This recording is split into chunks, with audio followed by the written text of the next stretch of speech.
With me now is Sara Goldrick-Rab, who is the Grawemeyer Award winner in education from the University of Louisville. She is a professor at Temple University, a College of Education professor there. So first off, Sara, congratulations on winning the Grawemeyer. Thank you very much. Is this a big deal to win the Grawemeyer? Yes, it is. Yes, it is. It was rather stunning to me. I don't think I really realized I'd been nominated, and they called, and I cried. Really? Yeah. Why? Yeah. You know, this has been a lot of work. This book is about a 6-year-long study. 200 people on my research team over the years worked on this. We followed 3,000 students around.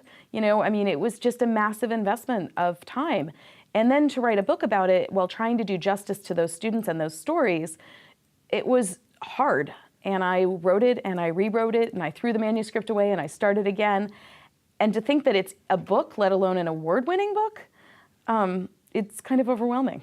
So you get $100,000 for this. Is that part of the deal too? Is that pretty good? It is, but it's gone, just to be clear.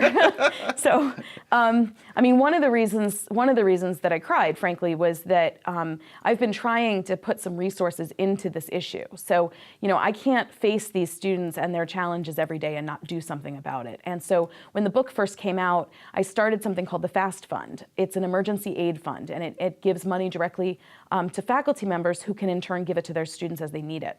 And book proceeds from an academic book, they don't turn out to actually be that much. So I have been putting my own money into it over time. But when this came, my first thought was, oh my goodness, now we can really have a robust FAST fund. And so I immediately turned and donated it, and we ran a matching campaign. And so people all over the country, about 300 people, matched my contributions, and we raised another $33,000 on top of it. Wow. So now we're helping college students all over the country, and that feels really good. That is awesome. It was really great. And thanks for doing that. Again, we're talking with Sara Goldrick-Rab, who's the Grawemeyer Award winner in education. So now I guess we ought to talk about what's in your book. What is the premise of your book? The premise of my book is that the price of college is getting in the way of students' education now. You know, it used to just be sort of the price of entry. And if you could pay that initial price, once you got in, things were fine. But the book is about students who all went to college. They all got past that first day.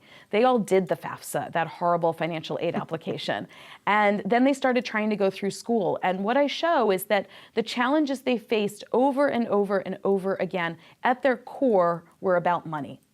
And the ways in which they paid the price really surprised me. So it wasn't just like they didn't have the books they needed for class, or they had trouble getting a laptop. We actually watched students go without food. We watched people skip meals because they didn't have money. We watched people skip having housing because they didn't have money. And the severity of those issues, that's not something that most of this country has been recognizing, and certainly wasn't recognizing while we were writing. Now, these days, people are talking about it more, and one reason is that we've been putting this work out there. And when you're talking about these students that really struggled financially while they were in college, you said, what, 3,000, I think? Was it mainly at private schools or public institutions, or both? The entire study is based at public institutions, and we were studying students at 42 colleges across Wisconsin.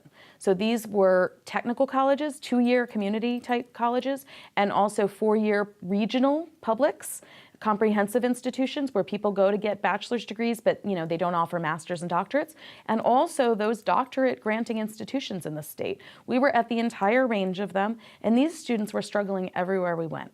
Well, let's look at, for instance, the University of Louisville. Tuition here is $10,000 a year for in-state students. So most people, I think, would say, that doesn't sound like a whole lot of money, plus over half of them get some sort of aid. Sure. That doesn't sound like a whole lot of money. So what's the problem? Where's the disconnect? So the thing is that the cost of attending college is not first and foremost about tuition and fees anymore. More than half of the cost of attending college is about everything else. It's about the books and supplies, the transportation, the medical expenses, the clothes, and then of course the food and the housing. And those things, even here, probably add up to probably around $15,000 a year. Financial aid very often does not cover that. Now, it's reasonable to say, well, that's what work is for. But it's harder than ever to work enough hours during college at a decent wage that will cover $15,000 in a given year. And if you do work like that, you usually end up with poor grades. And so then you can lose your financial aid and find yourself with nothing. We're talking with Sara Goldrick-Rab, who's the Grawemeyer Award winner in education from the University of Louisville, and she is currently a professor at Temple University, a College of Education professor there. So is this creating a problem in that a growing gap, we have a growing gap, I assume, between poor kids who manage to make it to college and the rich kids whose parents can afford to send them there? Is that what's happening? Yeah, we have growing inequality despite spending billions of dollars on financial aid. And that's part of what I try to unpack in the book is how can we spend all this money and still see this gap growing? And part of the answer is that the system itself that's delivering the money is not doing a good job of getting the money to people. The financial aid system? Yeah, it's a very bureaucratic, overregulated system where we put people through all this paperwork. They spend more time doing paperwork than actually getting the money that they need. And then when we do give them the money, it's a lot less than what they really need. I mean, imagine if you went to an expensive restaurant and you thought you were getting a 100% off coupon, a free meal. And at the end of the meal, they tell you, oh no, it's only gonna cover 30%. You're gonna wonder, well, do I have a credit card? Do I have enough cash in my wallet, or do I have to go wash dishes? You find yourself short unexpectedly and you're in trouble. And that's what's happening to a lot of students. And it's not just, I wanna point out, it's not just the low-income people. We're also seeing this happening to the middle class, because the middle class is really squeezed right now. You know, the middle class family has a lot of expenses.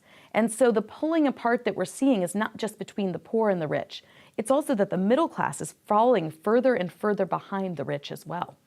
Is it the financial aid system, or is it that states are not giving as much money to universities like the University of Louisville? We've been through a bunch of budget cuts here. And is that the problem? Or is it the financial aid system? It's or is all it of the above. Okay. The truth is it's all of the above, and that's what makes this such a perfect storm, is it's all parts of higher education. So it is everything from the financial aid, both from the state and the federal government.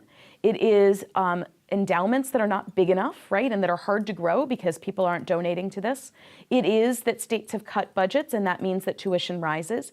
It is also things like the programs that we've used to subsidize housing for low-income people and the programs that we have to subsidize food, we've cut those too.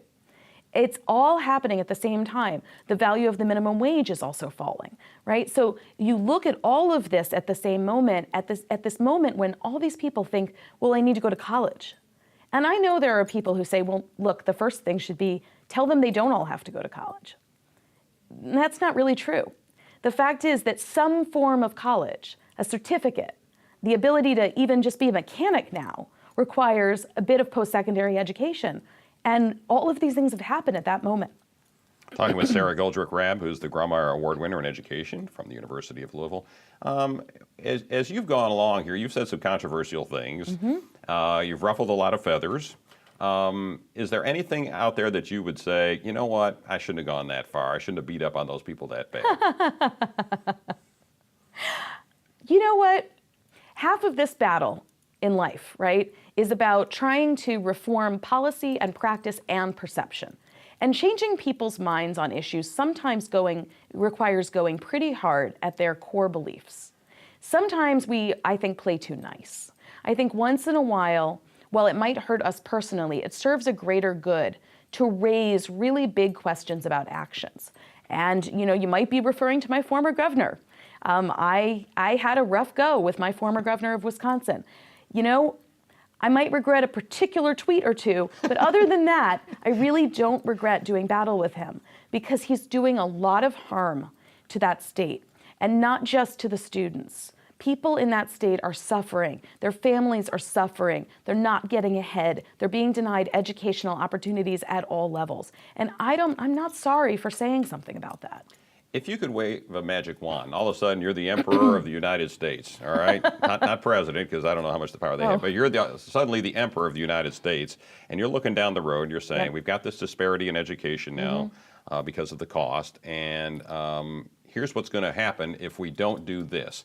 What's this that you would do right now? Yeah, I mean, I think there's a couple of different things that we've got to do. If we want hard work and talent to determine where people get in this life, then we have to do more to address the income disparities. And so to be perfectly honest, I might not start with higher education. I might start with ensuring that people have a universal basic income that they have something to live on. If they can't do it for themselves for a period of time, then we provide it. I also think there's some really good ideas about a jobs guarantee. You know, people ought to be able to work, and if they can't find work, we need to give them work. And there's a lot of things that need to be done in this country. We have a lot of infrastructure, for example, that needs to be rebuilt. We ought to be able to put people to work. And then, yes, we're going to need to expand educational opportunity. And it's not a giveaway because it has a huge return on investment. You know, I think that it's really obvious to people that if you get people more education, they are more able to be not only more employed, but to be healthier and to live longer and to be happier because things are more stable. And so I would expand beyond where we are at this moment, where high school is free. I would move to making public higher education tuition free because I would give people that option. Now, if they want to go to a private institution, fine, just like they do in high school. They can pay for it. But I think that if we move that up the ladder a little bit, we will expand opportunity in a way that will benefit our economy, and frankly, it will benefit our democracy as well.